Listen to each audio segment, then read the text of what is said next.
Hey guys, welcome back. Today I'm going to show you how to remove broken screws on your Briggs & Stratton engine. And more specifically here, I'm talking about the snow engines that you find on snowblowers. It will specifically be the hood bolts here that hold this plastic cover that covers the carburetor. They're actually supposed to look like this, but oftentimes they break in the holes and you end up with this. So now you cannot screw it back on or remove the screw. Now to start repairing that, you want to remove the choke knob, and you also want to remove the two nuts that hold the cover on. Usually you can just pull off the choke knob. And to remove the two nuts here, I'm using a 7/16 socket. Usually though, it will be a 10mm nut.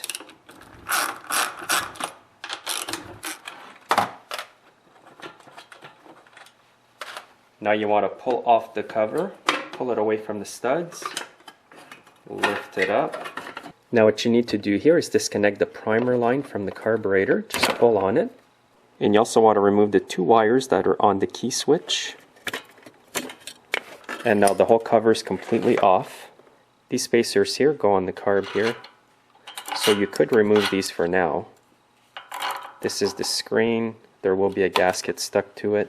And here's where the metal screws are broken. You can see the bottom of the screws underneath. Also, a safety tip is make sure you have no fuel anywhere on the engine before you start the procedure I'm about to do. I put a piece of metal here to protect the fuel tank when I heat up the screw over there. And I'm just going to quickly cover the carb like this. Now I'm going to set a small pair of good vice grips on the screw underneath. I'm just going to get it ready. I'm going to undo it now.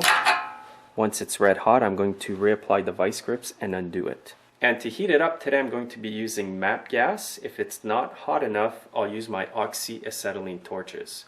And by the way, make sure to wear safety glasses.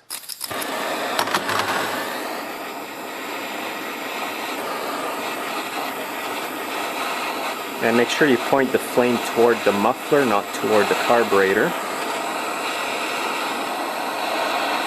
The reason I'm using MAP gas today is because a lot of people watching the video today will not have a set of oxyacetylene torches. Obviously it's going to take a bit longer than if you use oxyacetylene torches. I'm trying to get it a bit red hot so that it comes off easier. And now I'm going to quickly shut this off and put the vice grips on.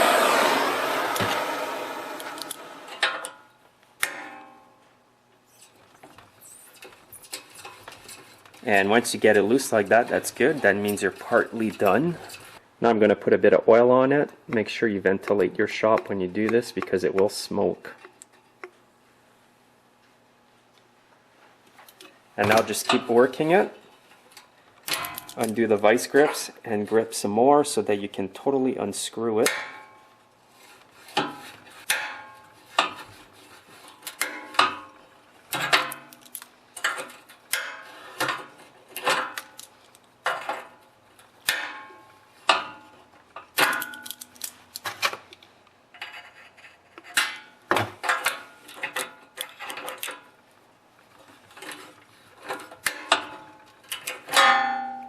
And I've got the first screw off.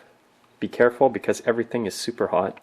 Now I'll be heating up this side. Again, be super cautious on this side because you're closer to the fuel tank. And you may want to keep your flame a lot lower on this one.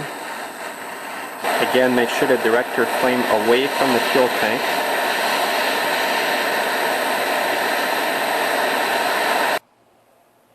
By the way guys, if you find that the choke shaft is in the way to remove the second screw, just simply remove the choke butterfly. All you need is a good pair of pliers and pull it out.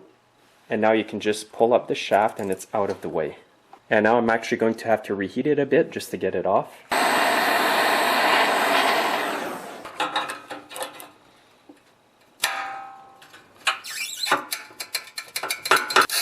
And now I've got it loosened up, and I'll just repeat the process here. And I've got the second one out. And now you need to let everything cool down. However, in the meantime, you can reinstall the choke shaft. To reinstall the choke shaft, you want to put it down in this position here. The notches on the shaft are going to be rubbing against the spring here. So you may have to push the spring back just a bit. Now to install the butterfly, you want it facing this way. All you have to do is insert it in the groove, push it in, and that's it. And just double check it, and that's good.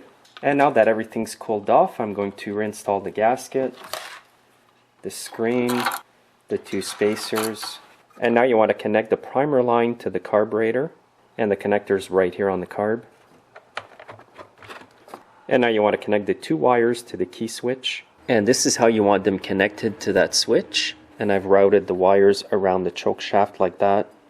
Now you need to lift up the cover, and you want to insert the choke shaft through the hole here. And make sure the two carburetor studs are protruding from the plastic cover. You can install the two nuts. Just leave them snug for now, don't tighten them up yet. Now I'm going to install the choke knob, and you want to line up the grooves on the choke knob to the notches on the choke shaft here, and it only goes on one way. Once it's on, just push down and test it out. And now you can reinstall the proper screws or hood knobs as they're called. If you don't have the original ones, you can order Briggs Stratton part number 696692, or you can just go at the hardware store and buy screws that are 8/32 by 1/2 inch long. They're not quite the same, but they will work. I just happen to have a set from another engine, so I will be using these today. But before I install them, I'm going to apply some anti-seize on them to prevent the same problem from happening again. And you can just apply the anti-seize on the screw liberally. You're pretty well guaranteed that this problem will not happen anymore. Now just line up the holes and install your new screws. And make sure these screws are tight because there is a lot of vibration on these engines. And now to finish off, I'm just going to tighten up these two nuts.